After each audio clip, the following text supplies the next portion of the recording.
Everyone, welcome to my YouTube channel Homeopathy is Everywhere. Today I am taking another lecture of practice of medicine, and in the previous lecture I have completed the topic COPD. Today I will start pulmonary infections, and in that we will cover two topics. First is pneumonia and second is pulmonary tuberculosis. So today we will start topic pneumonia. So let's start. Definition: it is acute inflammation of the lung parenchyma distal to terminal bronchioles. हमने previous lecture में देखा था कि जो parts distal to terminal bronchioles होते हैं वो क्या क्या होते हैं। Respiratory bronchioles, alveolar sac and alveolar ducts. Pneumonia में कौन कौन से पार्ट इंक्लूडेड होते हैं? Respiratory bronchioles, alveolar sacs, alveolar ducts and alveoli. So this is about the definition of pneumonia.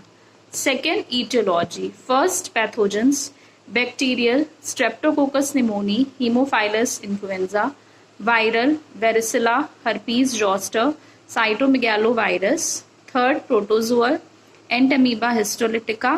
Fourth, east and fungus, Aspergillus and actinomycosis. So pneumonia के जो causes है उनमें सबसे पहला पैथोजेनिक ऑर्गेनिज्म है। सो निमोनिया बैक्टीरिया से भी हो सकता है, जैसे streptococcus pneumoniae, haemophilus influenzae. Virus जैसे herpes zoster, cytomegalovirus, influenza virus. Protozoa में most commonly is entamoeba histolytica, and yeast and fungus that are aspergillus and actinomycosis. Second cause is chemical, जिसमें आते हैं टॉक्सिक गैसेस एंड स्मोक, ये produce करते हैं pneumonia. Second, kerosene, paraffin, petroleum products जैसे kerosene, paraffin, petroleum, they are also responsible for causing pneumonia, and इनकी वजह से जो निमोनिया होता है इसे हम लाइपॉइड निमोनिया भी कहते हैं। And third is aspiration of vomitus. Third cause is radiations. कई बार रेडिएशन जैसे यूवी रेज से भी निमोनिया कॉज होता है। So this is all about its aetiology. हमने देखा इसके तीन मेन कॉज होते हैं: pathogenic organism, chemical and radiation causes. Next, classification. First, on the basis of anatomic region. So अब हम निमोनिया के टाइप्स देखते हैं, तो उसमें पहला क्लासिफिकेशन जो है वो एनाटॉमी की बेसिस पे है, जिसमें तीन टाइप्स होते हैं इसके। First, lobar pneumonia, second, broncho और lobular pneumonia, third, interstitial pneumonia. So anatomy के बेसिस पे there are three types of pneumonia. On the basis of clinical setting, so clinically there are three types of pneumonia. First, community acquired pneumonia, second, hospital acquired pneumonia, and third, ventilator associated pneumonia.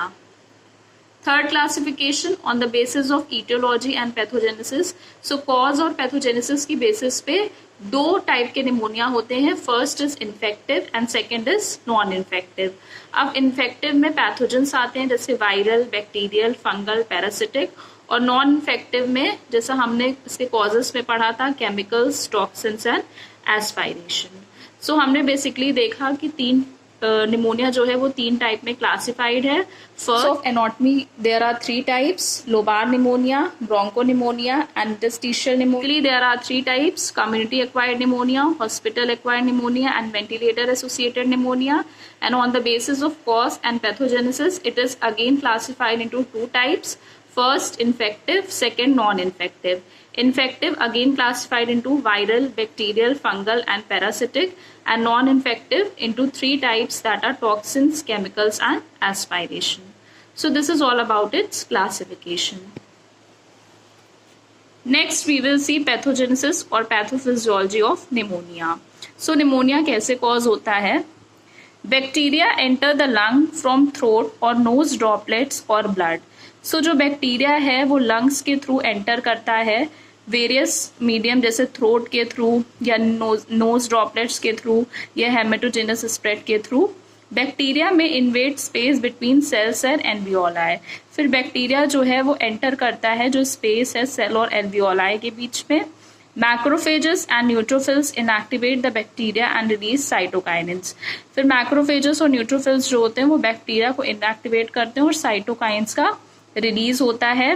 This cause general activation of the immune system. इसकी वजह से immune system activate हो जाता है, leading to fever, chills and fatigue. फिर inflammation की condition आती है जिससे सिम्टम्स आने लगते हैं जैसे फीवर, चिल्स और fatigue. Neutrophils bacteria and fluid fill alveoli. फिर एल्वियोलाई जो होती है उसमें फ्लूइड फिल हो जाता है and resulting in consolidation, alveola में फ्लूइड देखने को मिलता है। So this is about pathogenesis कि बैक्टीरिया लंग्स में एंटर करता है थ्रू वेरियस मोड्स, जैसे थ्रोट के थ्रू, नेजल ड्रॉपलेट्स के थ्रू या हेमाटाजिनस स्प्रेड के थ्रू। फिर जो स्पेस है सेल और एल्वियोलाई के बीच में उसमें एंटर करता है। मैक्रोफेजेस न्यूट्रोफिल्स बैक्टीरिया को इनएक्टिवेट करती हैं और साइटोकाइंस का रिलीज होता है। इसकी वजह से इम्यून सिस्टम का एक्टिवेशन होता है और सिम्टम्स जैसे फीवर, चिल्स देखने को मिलता है। Then alveoli gets filled with fluid and it results in consolidation of lungs and causes pneumonia. So this is all about its pathogenesis. Clinical features. So clinical features pneumonia के basically 3 में classified है। First जो general symptoms है pneumonia की हम वो देखेंगे, second pulmonary symptoms and third pleural symptoms. So general symptoms malaise यानी एक डिस्कम्फर्ट, इल की फीलिंग है, फीवर हमें देखने को मिलेगा, राइगर्स, चिल्स, शिवरिंग, ये सारी चीजें देखने को मिलेंगी, night sweat, vomiting, confusion and disorientation. So ये सब जनरल सिम्टम्स में हमें देखने को मिलेगा। पल्मोनरी सिम्टम्स डिस्निया, डिफिकल्टी देखने को मिलेगी ब्रीदिंग में, cough and sputum often blood stain और रस्टी। सो जो स्प्यूटम होगा वो ब्लड स्टेन होगा या रस्टी कलर का होगा। डिफिकल्ट टू एक्सपेक्टोरेट, सो जो एक्सपेक्टोरेट करने में डिफिकल्टी हमें देखने को मिलेगी पेशेंट में। Pleural symptoms pain aggravate by cough या डीप ब्रेथ, सो कफिंग करने से या डीप ब्रेथ लेने से जो पेन है वो बढ़ जाएगा। So this is all about its clinical features. हमें मेलाइज देखने को मिलेगा, fever, rigors, vomiting, night sweat, confusion and disorientation, dyspnoea देखने को मिलेगा, कफ या तो ब्लड स्टेन होगा या रस्टी होगा, एक्सपेक्टोरेशन करने में डिफिकल्टी देखने को मिलेगी एंड जो पेन है वो कफ या डीप ब्रेथ से बढ़ जाएगा। नेक्स्ट इन्वेस्टिगेशंस, सो हम सीबीसी कराएंगे जिसमें हमें ल्यूकोसाइट्स काउंट हाई देखने को मिलेगा, अबाउट 15,000 to 20,000 पर मिलीमीटर क्यूब। स्प्यूटम आइडेंटिफाई करेंगे कौन सा पॉजिटिव ऑर्गेनिज्म है। चेस्ट एक्सरे में हमें कैविटेशन देखने को मिलेगी, empty spaces and consolidation of lungs fluid देखने को मिलेगा। Serological test useful in diagnosis of mycoplasma, viral etc. Serological test से हम ये पता लगा सकते हैं कि कौन से टाइप का निमोनिया है, whether it is viral or bacterial.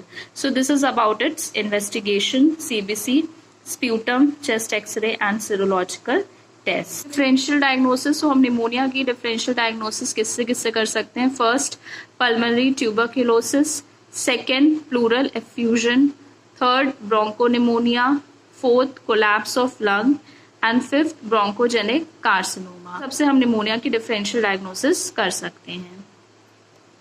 Then complications, so complications of pneumonia are septicaemia, देखने को मिलेगा हमें ब्लड में सेप्सिस की condition, pleural effusion, lung abscess, meningitis and ARDS, that is acute respiratory distress syndrome. So this is all about its complications. Next, management. Patient must be encouraged to cough up sputum at regular intervals. तो हमें patient को समझाना है कि जो कफ है उसे एक्सपेक्टोरेट करना है टाइम से, रेगुलर इंटरवल्स पे। Confinement to bed till temperature reduces to normal, जो जब तक उसका फीवर खत्म नहीं हो जाता है, नॉर्मल नहीं हो जाता है, तब तक उसे बेड रेस्ट के लिए बोलना है। मोर कार्बोहाइड्रेट्स इन डाइट, हमें डाइट में ज्यादा कार्बोहाइड्रेट्स देना है, एनर्जी की ज्यादा डिमांड रहती है। Skin, eyes, mouth should be clean regularly, so skin, mouth ये सब क्लीन रहने चाहिए ताकि जो भी इन्फेक्शन है वो प्रिवेंट हो सके। ऑक्सीजन थेरेपी, ऑक्सीजन की रिक्वायरमेंट है तो हमें ऑक्सीजन थेरेपी देनी है। Antibiotics in different situation, so antibiotics according to infection हमें पेशेंट को देना है। So this is all about its management. Homeopathic therapeutics, so according to symptom similarity the medicines which are indicated in pneumonia are as: first, antimonium tart, second, arsenic, third, bryonia, fourth, iodine, fifth, kalicar, sixth, natrum surf, and seventh, tuberculinum. So this is all about it. This is all about today's lecture. Pneumonia is a very important topic in pathology also, as well as in practice of medicine also. If you have understood the topic, then do like, share and subscribe to my channel for further videos. Thank you all. Bye bye. See you tomorrow.